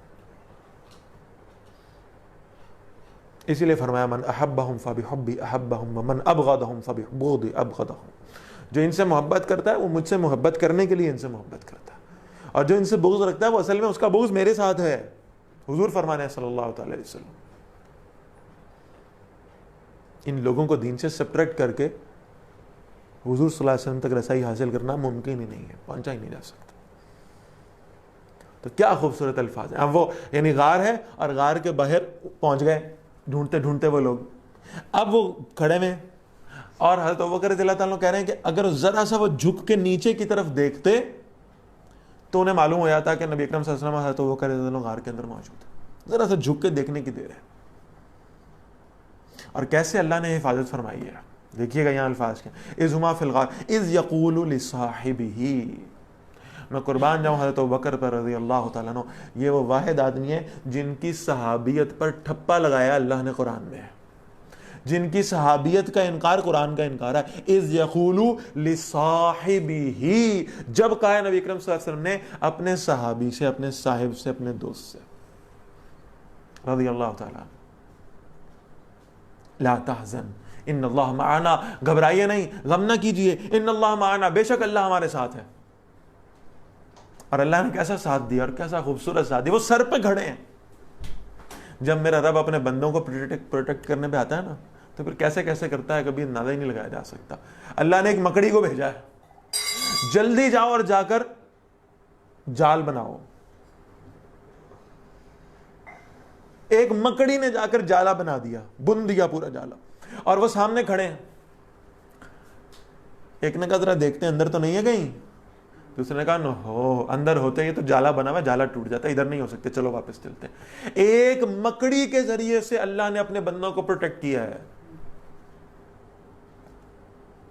ہم اللہ کے ساتھ جڑے تو صحیح، ہم اللہ والے بنے تو صحیح، پھر آپ دیکھیں اللہ تعالیٰ کن کن چیزوں کو ہمارے لیے کام میں لگا دیتے ہیں۔ فانزل اللہ سکینتہ علیہ، پھر اللہ نے ان پر اپنی سکینت نازل فرمائی، وأیدہ بجنود لم تروها، اور اللہ نے ایسے لشکروں سے ان کی مدد کی جنہیں تم نے دیکھا ہی نہیں، وجعل کلمۃ الذین کفروا السفلی، اور اللہ نے ان لوگوں کو پست کر دیا ان کی بات کو جنہوں نے کفر کیا تھا، اللہ نے انہیں ذلیل کر کے رکھ دیا، اللہ نے انہیں نامراد و رسوا کر دیا۔ وکلمۃ اللہ ہی العلیٰ، اور اللہ کا کلمہ ہے، اللہ کی بات ہے جو سب سے بلند ہے، اللہ کا دین ہے جو سب سے بلند ہو کر رہے گا، اللہ کی شریعت ہے جو غالب ہو کر رہے گی۔ واللہ عزیز حکیم، اور اللہ زبردست اور کمال حکمت والا ہے، تم نہیں کرو گے تو اللہ کو کوئی پرواہ نہیں ہے۔ وہ تو دو لوگ تھے، اللہ نے تب بھی ان کا ساتھ دیا، دو لوگ تھے۔ فرمایا انفروا خفافا وثقالا، خواہ ہلکے ہو یا بوجھل ہو، آسانی ہے یا مشکل ہے، گھر میں پڑولا بھرا ہوا ہے یا خالی ہے، دونوں صورتوں میں نکلو اللہ کے راستے میں۔ وجاہدوا باموالکم وانفسکم فی سبیل اللہ، اور جہاد کرو اللہ کے راستے میں اپنے مال سے بھی اپنی جان سے بھی۔ وذالکم خیر لکم ان کنتم تعلمون، یہ تمہارے لیے بہتر ہے اگر تم جانتے ہو، یہ نجات کا راستہ ہے۔ لو کان عرضا قریبا، اگر وہ مال غنیمت جلدی مل جانے والا ہوتا، وسفرا قاصدا، اور سفر ذرا درمیانی ہوتا، لتبعوک، اے نبی صلی اللہ علیہ وسلم یہ بھی آپ کی اتباع کرتے، منافقین کی بات ہو رہی، سوکھا سوکھا کام دسو نا انہوں، ذرا قریب ہی جانا ہے، ادھر ساتھ والی بستی تک ہی جہاد کرنے جانا ہے، اور بس تھوڑا سا سفر ہے، کمزور سی قوم ہے، بس جا کر ذرا سا ڈرائیں گے، ڈر جائیں گے، فتح ہو جائے گی، مال غنیمت مل جائے گا، بس اللہ خیر صلی اللہ، پھر یہ آپ کے ساتھ ضرور جاتے ہیں۔ اب کیا معاملہ ہے؟ اب معاملہ بڑا عجیب ہے، تبوک میں جانا ہے، وقت کی سپر پاور سے مقابلہ ہے، لشکر بھی ان کا بہت بڑا ہے، طاقت و قوت بھی ان کے پاس بہت زیادہ ہے، سفر اتنا طویل ہے، موسم شدید گرمی کا ہے، کھجوریں ان کی پکی ہوئی ہیں، پورے سال کی محنت ہے مدینہ والوں کی، اب وہ کھجوریں چھوڑ کے چلے جائیں گے، واپس آئیں گے فصل برباد ہو جائے گی، گھاٹا ہی گھاٹا، خسارہ ہی خسارہ ہر پاس سے نظر آ رہا ہے، کیا کریں گے؟ وَلَكِن بَعُدَتْ عَلَيْهِمُ الشُّقَّةُ، لیکن انہیں وہ مسافت بہت دور معلوم ہوتی ہے۔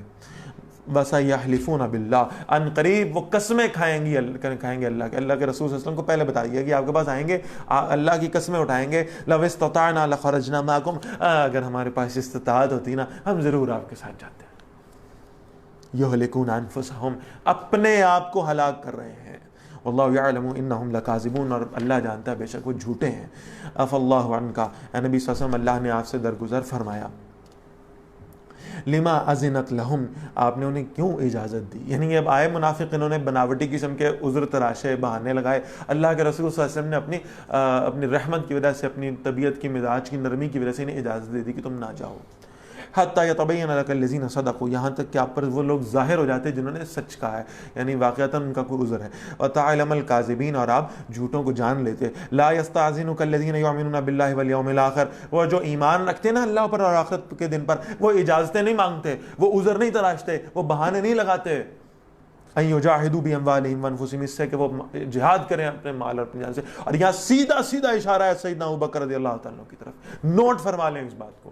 ہمارے خطبہ یہ حدیث بہت پڑھ کے سناتے ہیں کہ اللہ کے رسول صلی اللہ علیہ وسلم کے پاس ایک صحابی آئے، انہوں نے کہا میں جہاد پہ جانا چاہتا ہوں، آپ صلی اللہ علیہ وسلم فرمایا تیری ماں زندہ ہے، تیرا باپ زندہ ہے، جا جا کے ان کی خدمت کر، تیرا جہاد ہے۔ سب نے سنی ہوگی روایت، یہ اس وقت کی بات ہے جب یہ جہاد فرض عین ہوا نہیں تھا، یہ تو غزوہ تبوک میں فرض عین ہوا ہے، فرض کفایہ تھا، اور وہ صحابی نوجوان تھے، نئے آدمی تھے، جذباتی ہو کر آگے۔ اللہ کے رسول صلی اللہ علیہ وسلم تو انالیسس کرنے کا پورا ملکہ رکھتے تھے، آپ صلی اللہ علیہ وسلم کو معلوم تھا کس کو لے کر جانا ہے کس کو نہیں لے کر جانا ہے، یہ حضور کا فیصلہ تھا صلی اللہ علیہ وسلم۔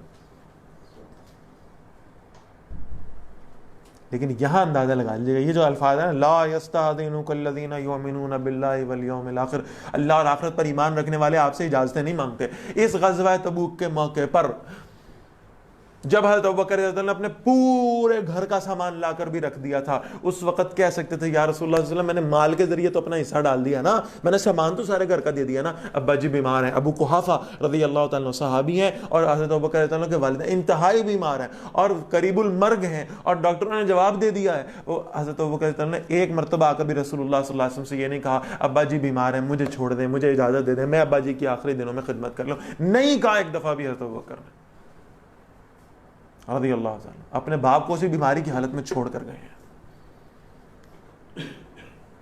ہم ہر وقت حقوق العباد کا ڈھنڈورا پیٹتے رہتے ہیں، ہمیں یہ یاد نہیں آتا کہ جب نکلنا فرض ہو جائے پھر کوئی حجت، کوئی عذر، کوئی بہانہ نہیں چلتا۔ واللہ علیم بالمتقین، اور اللہ تقوی والوں کو خوب جاننے والا ہے۔ انما یستاذنک الذین لا یؤمنون باللہ والیوم الاخر، بے شک وہی اجازت مانگتے ہیں آپ سے جو اللہ اور آخرت کے دن پر ایمان نہیں رکھتے۔ وارتابت قلوبہم، ان کے دل شک میں پڑے ہوئے ہیں، فہم فی ریبہم یترددون، اور وہ اپنے ہی شک میں بھٹک رہے ہیں۔ ولو ارادوا الخروج، اور اگر منافقین خروج کا ارادہ کرتے، نکلنے کا ارادہ کرتے، لا عدو لہ عدتن، لعدوا لہ عدتن، تو ان کے لیے کچھ سامان تو تیار کرتے، ولیکن کرہ اللہ انبعاثہم، اور اللہ نے ان کا اٹھنا ناپسند کیا، فثبتہم، اور ثبتہم، اور اللہ نے انہیں روک دیا، وقیل قعدوا مع القاعدین، اور اللہ نے کہا بیٹھے رہنے والوں کے ساتھ بیٹھے رہو۔ اس کا مطلب یہ ہے کہ یہ کہہ رہے ہیں ہاں جی ہم نے تو ضرور جانا تھا، بس یہ مشکل درپیش آ گئی، یہ ذرا تھوڑا سا مصروفیت ہو گئی، اس وجہ سے نہیں جا سکے۔ اگر انہیں جانا ہوتا، ان کی نیتیں درست ہوتی تو کوئی سامان بھی تو تیار ہوتا، کوئی جہاد کی تیاری بھی تو ہوتی، کوئی تلواریں ہوتی، کوئی تیر کمان ہوتا، کوئی گھوڑے ہوتے تیار انہوں نے کیے ہوتے، تیاری تو کوئی بھی نہیں تھی۔ اس کا مطلب ہے پہلے جانے کے لیے کا ان کا ارادہ ہی نہیں تھا۔ لو خرجوا فیکم، اگر وہ نکلتے تم میں شامل ہو کر، ما زادوکم الا خبالا، تو تمہیں نہ بڑھاتے مگر خرابی میں، جاتے ہوئے تمہیں تنگ کرتے۔ ولا اوضعوا خلالکم، اور ضرور تمہارے درمیان میں گھوڑے اٹھاتے، یبغونکم الفتنہ، چاہتے کہ تم میں فتنہ اٹھا دیں، وفیکم سماعون لہم، اور تم میں کچھ کان لگا کر سننے والے ہیں ان کی باتوں کو، واللہ علیم بالظالمین، اور اللہ ظالموں کو خوب جاننے والا ہے۔ لقد ابتغوا الفتنة من قبل، یقیناً اس سے پہلے بھی فتنہ اٹھانا چاہا ہے، وقلبوا لك الامور، اور نبی صلی اللہ علیہ وسلم آپ کے معاملات خراب کیے انہوں نے، حتی جاء الحق، یہاں تک کہ حق آ گیا، وظہر امر اللہ، اور اللہ کا حکم غالب ہو گیا، وہم کارہون، حالانکہ وہ اسے ناپسند کرنے والے تھے۔ ومنہم من یقول، ایک منافق اب ہے جد بن قیس، اس کا واقعہ یہاں ڈسکس ہو رہا ہے۔ تقوی میں لپیٹ کر اس نے یہ جنا عذر پیش کیا رسول اللہ صلی اللہ علیہ وسلم کے سامنے، تقوی کے پردے میں لپیٹ کر، بڑا خوشنما کر کے وہ آیا نبی اکرم صلی اللہ علیہ وسلم کے پاس، کہنے لگا جی آپ جہاد کے لیے روم جا رہے ہیں؟ سنا وہاں کی عورتیں بڑی حسین ہیں، اور حسین عورت میری کمزوری ہے، میں آپ کے ساتھ چلا جاؤں گا، وہاں جا کر میں رومی عورتوں کے فتنے میں مبتلا ہو جاؤں گا میں جہاد کی غرض سے، وہاں جا کر کسی اور گناہ میں انوالو ہو جاؤں گا، کسی اور غلط کام میں پڑ جاؤں گا، لہذا میرا عذر یہ ہے تقوی کے طور پر کہ مجھے آپ وہاں نہ ہی لے کر جائیں۔ اب بظاہر محسوس ہوتا ہے بہت متقی آدمی ہے، لیکن یہ سنیے کہ اللہ نے کیسے پردہ فاش کیا۔ وَمِنْهُمْ مَنْ يَقُولُ، اور منافقین میں سے وہ بھی ہے جو کہتا ہے اِذْن لِی، مجھے اجازت دے دیجئے، وَلَا تَفْتِنِّی، اور مجھے فتنے میں نہ ڈالیے، میں روم جاؤں گا تو ان عورتوں کے فتنے میں پڑ جاؤں گا۔ اَلَا فِي الْفِتْنَةِ سَقَطُوا، سنو فتنے میں تو وہ پڑ چکے، اللہ کے دین کے راستے میں نکلنے سے انکار کر کے فتنے میں انوالو ہو چکے۔ وَإِنَّ جَهَنَّمَ لَمُحِيطَةٌ بِالْكَافِرِينَ، اور بے شک جہنم ضرور کافروں کو گھیر لینے والی ہے۔ إِن تُصِبْكَ حَسَنَةٌ تَسُؤْهُمْ، نبی صلی اللہ علیہ وسلم اگر آپ کو کوئی بھلائی پہنچتی ہے تو انہیں بری لگتی ہے۔ وَإِن تُصِبْكَ مُصِيبَةٌ، اور اگر آپ کو کوئی مصیبت پہنچتی ہے، یقولو، کہتے ہیں قد اخذنا امرنا من قبل، شکر ہے ہم نے اپنا معاملہ پہلے ہی ٹھیک کر لیا تھا، ہم ان کے ساتھ نہیں نکلے تھے، اب اچھے رہیں، معاذ اللہ۔ وَيَتَوَلَّوْا وَهُمْ فَرِحُونَ، اور وہ لوٹتے ہیں خوشیاں مناتے ہوئے، قُل لَّن يُصِيبَنَا إِلَّا مَا كَتَبَ اللَّهُ لَنَا، نبی صلی اللہ علیہ وسلم ان سے کہیے ہمارے لیے کوئی نقصان نہیں ہے مگر جو اللہ نے ہمارے لیے لکھ دیا ہے۔ اللہ کے دین کے راستے میں کوئی نقصان ہو ہی نہیں سکتا ہمیں۔ اگر ہمیں شہادت کی موت بھی آئی ہے تو یہ کوئی نقصان تو نہیں، یہ تمہیں نقصان محسوس ہوتا ہوگا، ہمارے لیے تو یہ فائدہ ہی فائدہ ہے، بلکہ بدرجہ اتم فائدہ ہے کہ ہم ہمیشہ کی جنت اور ہمیشہ کی نعمتیں پا گئے ہیں۔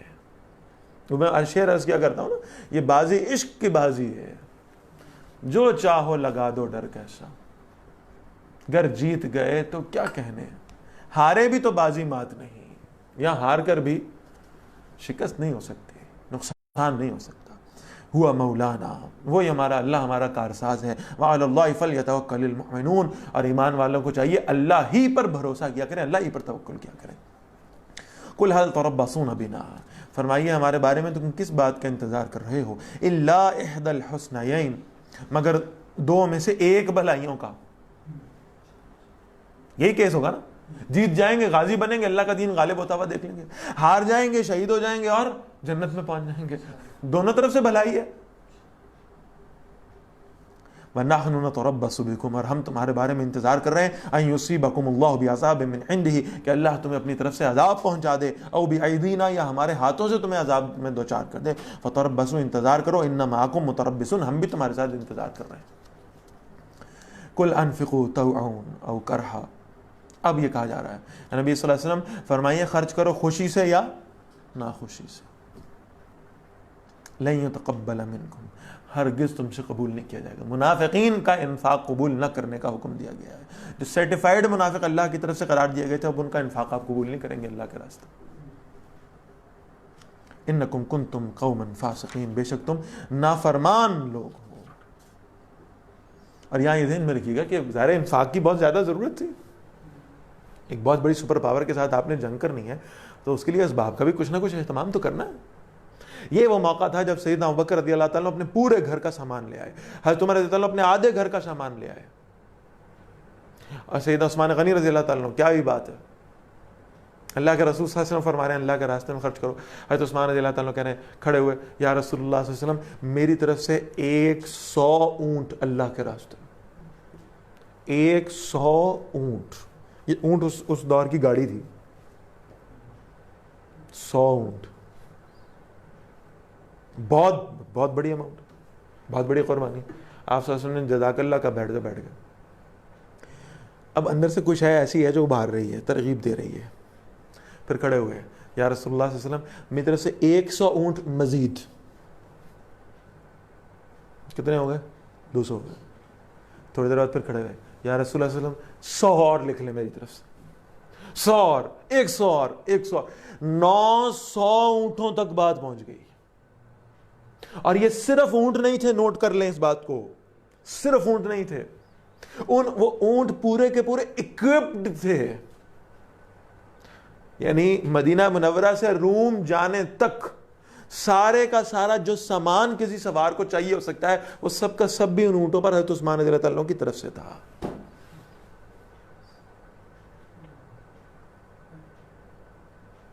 بہت بڑی بات ہے.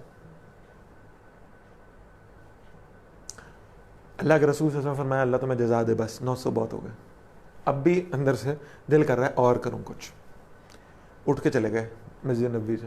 تھوڑی دیر بعد واپس آئے، ایک تھیلی لا کر اللہ کے رسول صلی اللہ علیہ وسلم کی جھولی میں یوں ڈھیر کر دی. اس میں سونے کی اشرفیاں تھیں. کہا یا رسول اللہ صلی اللہ علیہ وسلم یہ بھی سب میری طرف سے. میں تو بس صرف اس کو امیجن کرتا ہوں، اور وہ کیسا منظر ہوگا. میرے نبی کا حسن و جمال تو ویسے ہی عروج پہ،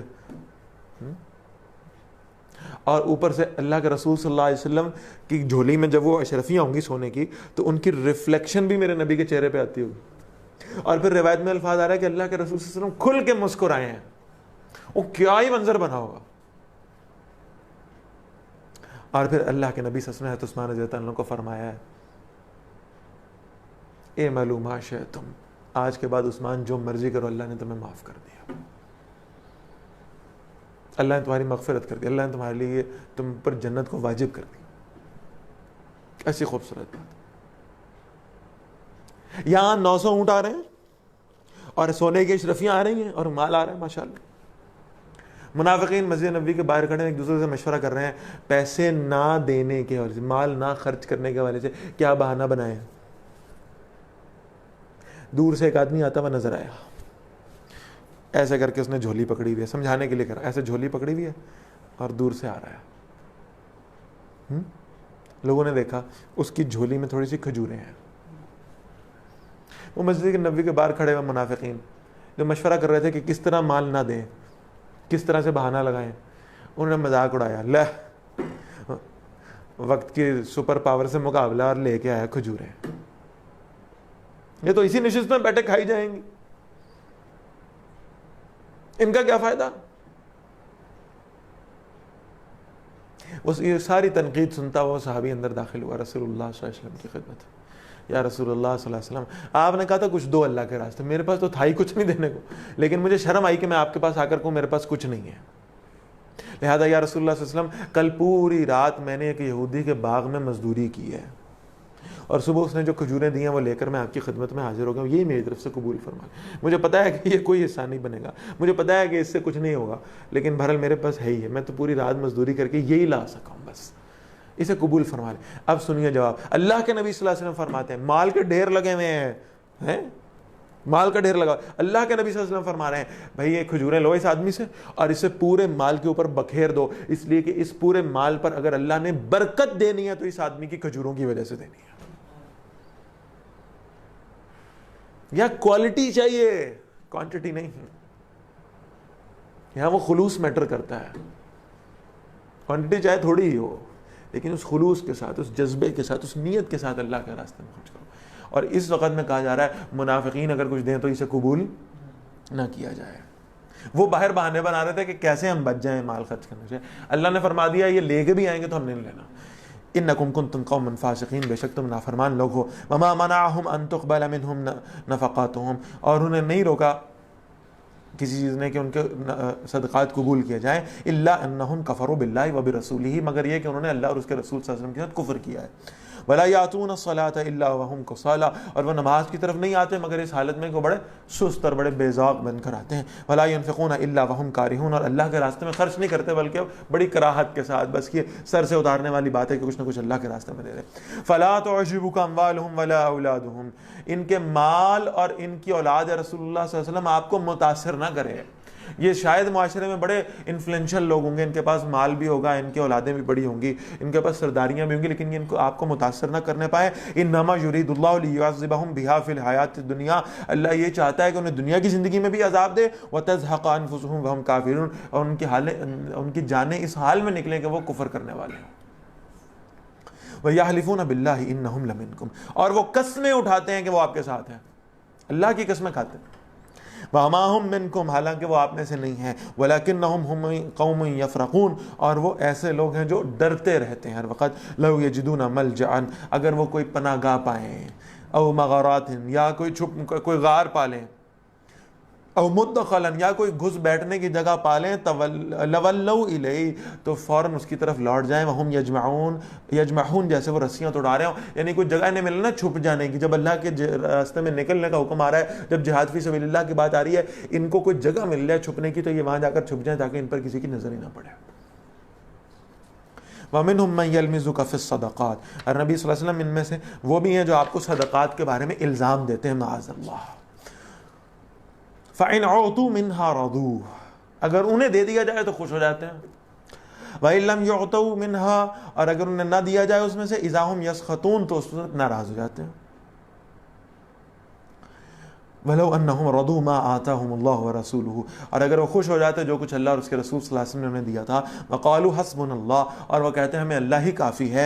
سَيُعْطِينَا اللَّهُ مِنْ فَضْلِهِ وَرَسُولُهُ، اور اللہ ہمیں اپنے فضل سے اور عطا فرمائے گا، اور اللہ کے رسول بھی صلی اللہ علیہ وسلم. إِنَّا إِلَى اللَّهِ رَاغِبُونَ، بے شک ہم اللہ ہی کی طرف رغبت کرنے والے ہیں. جو کچھ انہیں حصہ ملتا ہے اللہ اور اللہ کے نبی صلی اللہ علیہ وسلم کی طرف سے، اس پر قناعت کرتے، اس پر خوش رہتے اور اللہ پر بھروسہ کرنے والے بن جاتے. انما الصدقات للفقراء، اب یہ زکوٰۃ کے مصارف کی بات آ رہی ہے. منافقین کی خواہش یہ تھی کہ ساری زکوٰۃ کسی طریقے سے ہم ہڑپ کر جائیں. اب اس کے مصارف کا ذکر آ رہا ہے. انما الصدقات للفقراء، بے شک زکوٰۃ تو ہے ہی فقراء کے لیے، محتاجوں کے لیے. والمساکین، اور مسکینوں کے لیے. والعاملین علیہا، اور عاملین جو زکوٰۃ کی تقسیم پر معمور کارکنان ہوں گے، جن کی ذمہ داری لگائی جائے گی کہ یہ زکوٰۃ تقسیم کرنے والے ہیں، ان حضرات کے لیے. والمعلفۃ قلوبہم، اور جن کے دلوں میں الفت ڈالنا مطلوب ہو. معلفۃ قلوب، اس کو حضرت عمر رضی اللہ عنہ نے بعد میں اپنے دور میں یعنی منسوخ اس لیے فرما دیا تھا کہ معلفۃ قلوب کا مطلب یہ کہ اگر کوئی شخص ایسا جو مسلمان ہوا ہے، آج بھی بعض فقہا کی رائے ہے کہ اس ضمن میں مال خرچ کیا جا سکتا ہے کہ وہ ایسا شخص جو نو مسلم ہے، نیا مسلمان ہوا ہے، اور ظاہر ہے کہ اس پر بہت ساری فائنینشیل پرابلمز ہوں گی، اس کے خاندان اس کو ڈس اون کر دے گا، اس کی سوسائٹی اسے چھوڑ دے گی، تو اس کی دل جوئی کے لیے بھی اسے زکوٰۃ کی رقم دی جا سکتی ہے۔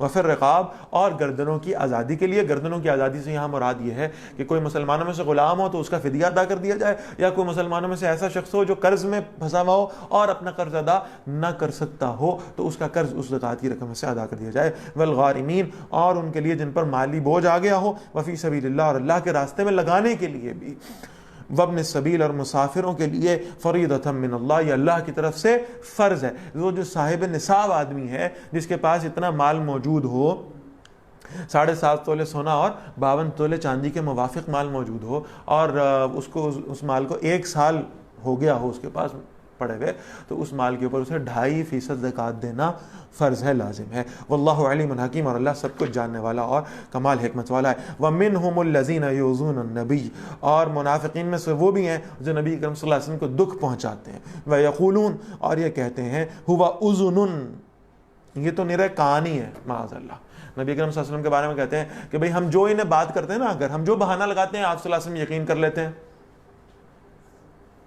کل، اے نبی صلی اللہ علیہ وسلم فرمائیے، اذن خیر لکم، یہ بھلائی کے کان ہے تمہارے لیے، جو تمہاری باتیں سن لیتے ہیں، برداشت کر لیتے ہیں، تمہیں فوراً رسپونڈ نہیں کرتے اور تمہارے لیے نرمی کا معاملہ اختیار کرتے ہیں۔ یؤمن باللہ، اللہ پر ایمان رکھتے ہیں، ویؤمن للمؤمنین، اور مومنوں کی بات مانتے ہیں، ورحمۃ للذین آمنوا منکم، اور نبی اکرم صلی اللہ علیہ وسلم رحمت ہے ان کے لیے جو تم میں سے ایمان لائیں، والذین یؤذون رسول اللہ۔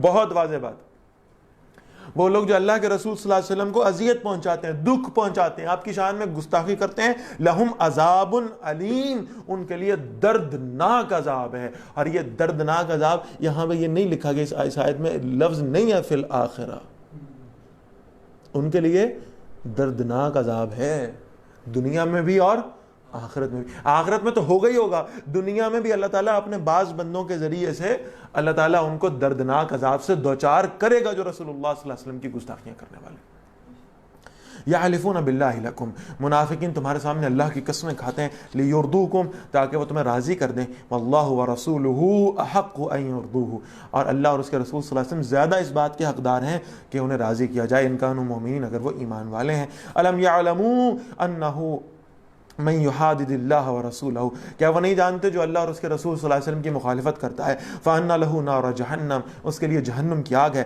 خالداً فِيهَا، وہ ہمیشہ اس میں رہنے والا ہے، ذَلِكَ الْخِزْيُ الْعَظِيمُ، یہ بہت بڑی رسوائی ہے۔ يَحْذَرُ الْمُنَافِقُونَ أَن تُنَزَّلَ عَلَيْهِمْ سُورَةٌ، منافقین ڈرتے رہتے ہیں کہ کہیں ایمان والوں پر کوئی سورت نازل نہ کر دی جائے، تُنَبِّئُهُم بِمَا فِي قُلُوبِهِمْ، جو انہیں آگاہ کر دے جو منافقوں کے دل میں، یعنی ادھر نبی اکرم صلی اللہ علیہ وسلم پر وحی کی کیفیت طاری ہوتی اور ادھر نبی اکرم صلی اللہ علیہ وسلم اس وحی کو ایمان والوں کے سامنے پڑھنے لگتے ہیں، تو ان کو ڈر پڑ جاتا ہے کہ کہیں ہمارے بارے میں کوئی اللہ کی طرف سے اطلاع نہ آ گئی ہو، یا ہماری حقیقت کو ان کے سامنے واضح نہ کر دیا گیا ہو، یا جو ہم سوچ رہے ہیں دل کے اندر جو سازشیں کر رہے ہیں وہ کہیں بتا نہ دی گئی ہو۔ قل استہزئوا، اے نبی صلی اللہ علیہ وسلم ان سے کہیے مذاق کرتے رہو، اللہ کے دین کو شغل بناتے رہو، ان اللہ مخرج ما تحذرون، بے شک اللہ ظاہر کرنے والا ہے جس سے تم ڈرتے ہو، اللہ تمہاری حقیقت کو واضح فرمانے والا ہے۔ وَلَئِن سَأَلْتَهُمْ، اور نبی صلی اللہ علیہ وسلم اگر یہ منافقین آپ سے پوچھیں، لَيَقُولُنَّ إِنَّمَا كُنَّا نَخُوضُ وَنَلْعَبُ، تو وہ ضرور کہیں گے ہم تو آپ صرف گپ شپ اور دل لگی کر رہے تھے، مذاق کر رہے تھے۔ قل، نبی صلی اللہ علیہ وسلم فرمائیے، اب باللہ و آیاتہ و رسولہ کنتم تستہزئون، کیا کس کے ساتھ مذاق کر رہے ہو؟ اللہ سے، اللہ کی آیات سے، اللہ کے رسول سے مذاق کر رہے ہو صلی اللہ علیہ وسلم، معاذ اللہ۔ پہلے بھی بات میں بہت تفصیل سے عرض کر چکا ہوں کہ شاعر اللہ کا مذاق اڑانا اللہ کے نزدیک شدید ناپسندیدہ ہے، اہل دین کا مذاق اڑانا اللہ کے نزدیک شدید ناپسندیدہ ہے، اللہ کے غضب کو ابھارنے والی شے ہے۔ فرمایا لا تعتذروا، عذر مت پیش کرو، قد کفرتم بعد ایمانکم، یقیناً تم نے اپنے ایمان کے بعد کفر کیا ہے، ان نعفو عن طائفۃ منکم، اگر تم میں سے گروہ کو معاف کر بھی دیں، نعذب طائفہ، تو ہم دوسرے گروہ کو عذاب دیں گے، بانہم کانوا مجرمین، اس لیے کہ وہ مجرم ہیں۔ المنافقون والمنافقات بعضهم من بعض، منافق مرد اور منافق عورتیں ایک دوسرے کی طرح ہی ہیں۔ یامرون بالمنکر، اب دیکھیے ایمان والوں کا ہم نے کیا پڑھا تھا سورہ ال عمران میں، یامرون بالمعروف وینہون عن المنکر، معروف کا حکم دیتے ہیں، برائی سے منکر سے روکتے ہیں۔ منافقین الٹ کام کر رہے ہیں، یامرون بالمنکر، یہ برائی کا حکم دیتے ہیں، وینہون عن المعروف، اور نیکی سے روکنے والے ہیں، وَيَقْبِضُونَ أَيْدِيَهُمْ اور اپنے ہاتھ بند رکھتے ہیں اللہ کے راستے میں خرچ کرنے سے. نسوا اللہ، انہوں نے اللہ کو بھلا دیا، فَنَسِيَهُمْ اللہ نے بھی انہیں نظر انداز کر دیا.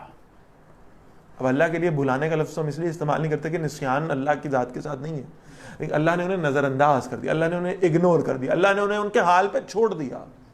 ان المنافقین هم الفاسقون، بے شک منافق ہیں جو نافرمان ہیں. وعد اللہ المنافقین والمنافقات، بے شک وعدہ کیا ہے اللہ نے منافق مردوں اور عورتوں سے، والکفار اور کافروں سے بھی، نار جہنم، جہنم کی آگ کا، خالدین فیہا اس میں ہمیشہ رہنے والے ہیں، ہی حسبہم وہ کافی ہے ان کے لیے، ولعنہم اللہ اور اللہ نے ان پر لعنت کی، ولہم عذاب مقیم اور ان کے لیے دائمی عذاب ہے، ہمیشہ رہنے والا ہے. کالذین من قبلکم، اے منافقو تم ان لوگوں کی طرح ہو جو تم سے پہلے تھے. کانوا اشد منکم قوۃ، وہ تم سے قوت میں زیادہ سخت تھے. واکثر اموالا واولادا اور مال اور اولاد میں بھی تم سے کہیں زیادہ تھے. فاستمتعوا بخلاقہم، وہ اپنے حصے کا فائدہ حاصل کر چکے. فاستمتعتم بخلاقکم، تم نے بھی اپنے حصے کا فائدہ حاصل کر لیا. کما استمتع الذین من قبلکم بخلاقہم، جیسے تم سے پہلے لوگوں نے اپنے حصے کا فائدہ لیا تھا اس دنیا میں سے. وخذتم کالذی خاضوا اور تم بھی فضول باتوں میں پڑ گئے جن فضول باتوں میں وہ پڑے تھے. اولئک حبطت اعمالهم فی الدنیا والآخرہ، یہی وہ لوگ ہیں جن کے اعمال دنیا اور آخرت میں ضائع ہو گئے. واولئک هم الخاسرون اور یہی لوگ خسارہ پانے والے ہیں. الم یاتہم نبأ الذین من قبلہم، کیا ان کے پاس خبر نہیں آئی ان لوگوں کی جو ان سے پہلے تھے. قوم نوح، قوم نوح کی، وعاد اور عاد کی، وثمود اور سمود کی، وقوم ابراہیم اور ابراہیم علیہ السلام کی قوم کی، واصحاب مدین اور مدین والوں کی، والمؤتفکات اور الٹی ہوئی بستیوں کی جنہیں ہم نے الٹ دیا تھا. اتتہم رسلہم بالبینات، ان کے پاس ان کے رسول آئے واضح دلائل کے ساتھ علیہم السلام. فما کان اللہ لیظلمہم، پھر ایسا نہیں تھا کہ اللہ ان پر ظلم کرتا. ولکن کانوا انفسہم یظلمون، لیکن وہ خود ہی اپنی جانوں پر ظلم کرنے والے تھے. والمؤمنون والمؤمنات بعضهم اولیاء بعض، اور مومن مرد اور مومن عورتیں ایک دوسرے کے مددگار ہیں. یامرون بالمعروف، یہ نیکی کا حکم دیتے ہیں. وینہون عن المنکر اور برائی سے روکتے ہیں. ویقیمون الصلاۃ اور نماز قائم کرتے ہیں. ویؤتون الزکوٰۃ اور زکوٰۃ ادا کرتے ہیں. ویطیعون اللہ ورسولہ اور اللہ اور اس کے رسول صلی اللہ علیہ وسلم کی اطاعت کرتے ہیں. اولئک سیرحمہم اللہ،